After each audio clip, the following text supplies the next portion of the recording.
What's happening, YouTube? We got a new gun in the house. Pretty excited about this one. It's been a gun that I've wanted Walther to make for like, I don't even know how many years I've had my PPQ. It's been a while. They finally made the PPQ compact. So let's move that box out of the way. Oh, let me just show you real quick what you get. Get a little box and a loader and a worthless trigger lock and a little right mag button if you want to switch it over. Pretty cool. It's a separate button. Other than that, that's what comes in the box. Get that out of the way. Get to the goods here. Get that out of the way too. Alright, so let's talk about the PPQ subcompact. And I'm going to want to grab my Glock 26 for this because we want to do some size comparisons. So I'll have to stop the video and do that. But let's do a comparison. Let's start off with the safety check. Show that it's unloaded. Magazine is released. It's unloaded. It's unloaded. It's unloaded. Alright. Let's compare it to its big brother, the PPQ. My favorite handgun that I think I've ever owned. And that's saying a lot. And I still carry Glocks and use Glocks. Man, the PPQ is just a fantastic gun. And I gotta get more frame here. There we go. So let's do a little size comparison. I took the magazines out of both. I'll put them on top of each other. I'll put the subcompact. You can see the grip is quite a bit shorter. And the barrel is a 3.5-inch barrel on the PPQ subcompact and a 4-inch on the PPQ. This is an M1, but you know, same on the M2. They obviously don't make this in the M1. They make it. I shouldn't say obviously. They made it in the M2 format instead of the M1. Maybe they'll come out with an M1 version of this. I don't know. Some people like the paddle mag release. I actually really dig the paddle mag release. But so the biggest reason why I love the PPQ is it's freaking fantastic shooter. It shoots amazing. It has the best trigger out of the box of any trigger on any pistol striker fired out there. I mean, I have a 1911 and this is very close. Very, very close. Show you this one, a safety check as well. And we're gonna, this is the reason why. One of the two reasons why. The biggest one is this. Listen to this reset. It's nothing. The best freaking trigger ever. So awesome. So smooth. Short overall press. Incredibly short reset, guys. Number two is the ergonomics of this gun are fan-freaking-tastic. I did add some Talon grips years ago to help with the grip. Works well. And I shoot this gun better than any handgun that I have. You're saying, why do you carry Glocks? Well, one reason I never carried this gun much is because of its size. It's definitely bigger than the 19. The 19's about as big as I want to go. It has a much longer handle. It prints more. Just did not find it comfortable to carry. I just struggle with it. How many years has it been now? Don't even know. Lost track. Probably 5+. They finally come out with the subcompact PPQ. Does it have the same trigger? Yes, it does. It might even have a better trigger. Probably not. That's probably broken anymore. But it's got the same trigger, guys. The same uptake, the same break, the same reset. Everything's the same. Same ergonomics on the handle. Comes with the other back strap if you want to put it on. I just have the one that came on it right now. It works fine. I mean, literally, so many things about these guns are the same. Look at the slides. I have different sights on mine. These aren't just factory sights, but the slides look pretty much identical. There is some interesting serrations there, but the front, forward, and rear serrations are the same. And the ambi slide release is the same. I mean, it's the little brother of the PPQ, which is what it should be. How the Glock 26 is to the Glock 19.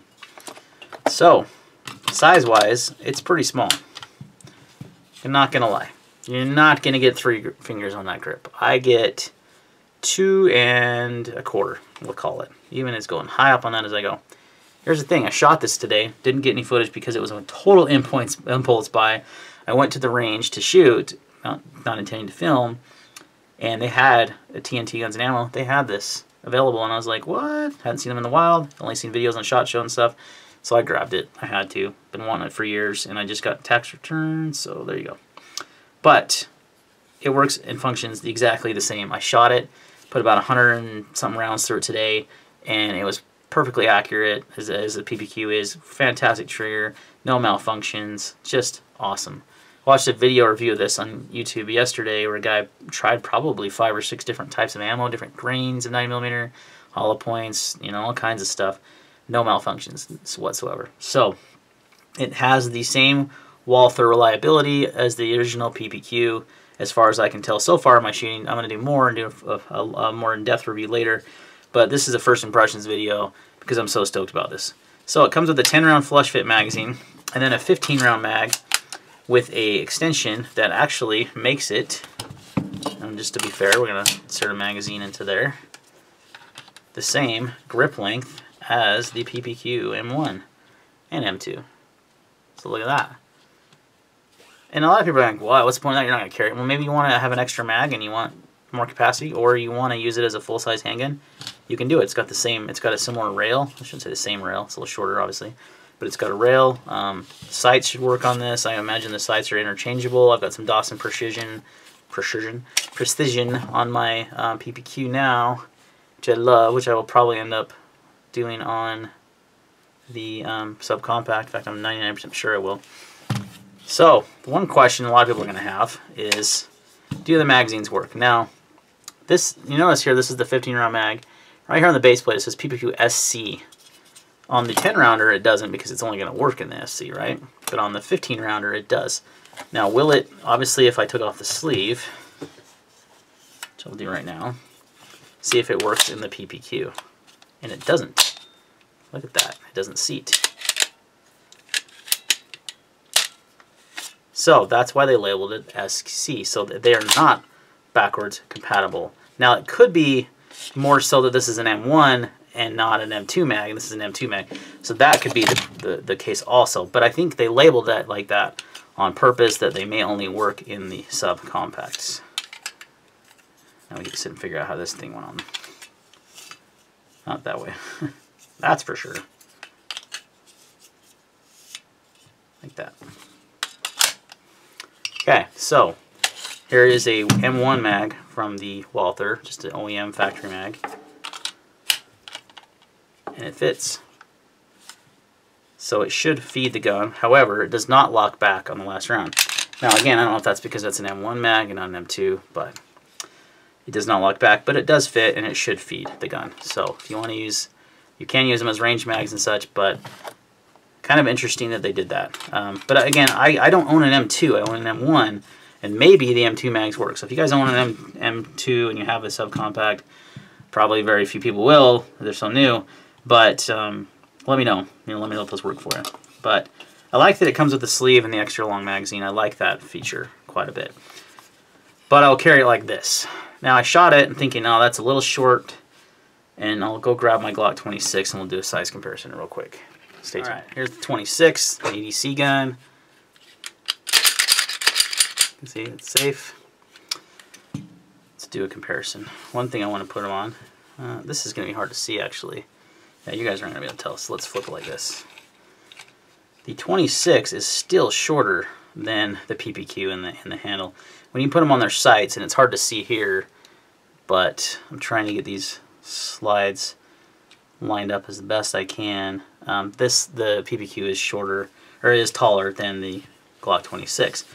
When I use the Glock 26, I use a 12-round magazine. This is the Magpul 12-round mag, which are awesome because they're even shorter than the 10-round factory mags with the pinky extension and the 12-round Glock mag. But I use this because it gives me 2 more rounds and it gives me a full purchase on the gun.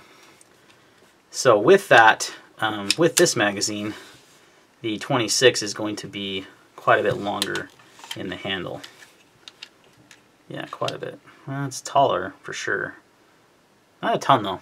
Not bad. I mean, you do get 2 extra rounds. So if you're looking at the 26 and the PPQ subcompact, there's lots of advantages to the Walther. If size is your one thing, the 26 is technically still a little bit smaller. It definitely has a shorter barrel. Well, let's do it this way. This makes more sense. You can see it has a shorter barrel than the PPQ subcompact, but they're so close. I mean, they're both subcompact guns. They both weigh right around the same. The big difference is a little bit longer barrel on the PPQ, and you have ambidextrous slide release, and the magazine button can be reversed on the Gen 4. You can change the mag button, but you cannot on the slide release. You have to get a Gen 5 to get the ambi slide release. So the Walther comes with that out of the box already. You do have adjustable sights that are metal. I believe they're metal. Maybe they're not. They may be polymer too, but they are adjustable out of the box, whereas Glock, you're not going to get that. And the trigger just absolutely flipping blows the Glock out of the water. Let's do a comparison here. Again, actually, I could grab my trigger gauge. So both guns are unloaded. So we're going to do a kind of just a general trigger comparison between the two. And this actually has a ghost disconnector in it. So, all right, so we'll start with the Glock. Nice crisp break, a little bit more take up. Your reset. Again, this has the ghost disconnector. Okay. The PPQ, much shorter. And shorter there. So this Glock actually, and my 26 has a good trigger for a Glock, guys. But the Walther's still way better. So if you are in the market for a subcompact and you're looking at the 26, you want to double stack. If you want to double stack, if you don't want to, and this doesn't really apply to single stacks at all, but if you want to double stack, definitely the cost wise they're right about the same. This was $575-ish around there. The Glock is usually around $530 to $5 to $6, depending on the sights and all that. Very, very similar in price. Quality wise, the Walther I would put up against any Glock. I've had my PPQ for many years, and I don't think I've literally never think I've had one malfunction in this gun, and there's thousands around through it. It's fantastic, and I love my Glocks too. I love my 19, I love my 26, but if you're in the market for a subcompact, you have to take a look at this gun. It's fantastic. It shoots so good. So I shot it with the 10-round mag, and even though I had this pinky, once you get your full grip on the gun, you don't even notice that pinky's not. It just kind of sits there, and you could even kind of rest it under the base plate if you wanted to. I shot it very well, regardless, without the 10-round or without the extension. They do offer a 10-round mag with a pinky extension, so if you really want that, you can get your pinky on there. And they also obviously offer or give you the 15-round mag. I would have liked to seen a 12-round mag. I like these 12-round mags quite a bit. This is a mag pull, but it does add the pinky extension. It gives you 2 more rounds, which is always good, and it doesn't add a ton to the grip, the length of the grip. If you put in this 15-rounder, you might as well be carrying a 15-round, regular size, full size PPQ, because what prints and when you're carrying is not the length of the barrel, but the length of the handle, and that's why the PPQ is always hard for me to conceal. Why the Glock 19 works and the 26, obviously. With the PPQ, I get a much shorter. So I would like to see, maybe I'll get one of the ones with the pinky extension, but does not increase the capacity. I'm sure someone will make aftermarket base plates that make it have 12 rounds. You know what I mean? I'm just waiting for that to happen. But for now, the 10-round grip is fine for me. I have medium-sized hands, and it just carries. I mean, I haven't carried this gun now. I actually shouldn't say that. This is the first impressions after purchasing it, shooting it. Shoots beautifully. Even with that, only that many fingers on there. I have no problem controlling the gun. Very, very comfortable, and just very accurate. Great shooter. So no malfunctions at all so far, and I don't anticipate any. That's going to wrap up the first impressions video, guys, on the Walther PPQ subcompact. Super excited. Been wanting this one for years, and we finally get it. And to go along with my M1 PPQ, which is, again, my favorite handgun in my collection. So I'm very excited to use this as a carry gun and get some holsters made for it. I'll probably be doing a holster video shortly once I reach out to some of my holster contacts that make holsters for me and I do reviews on. And yeah, we'll go from there. Thanks for watching, guys, and we'll see you in the next video.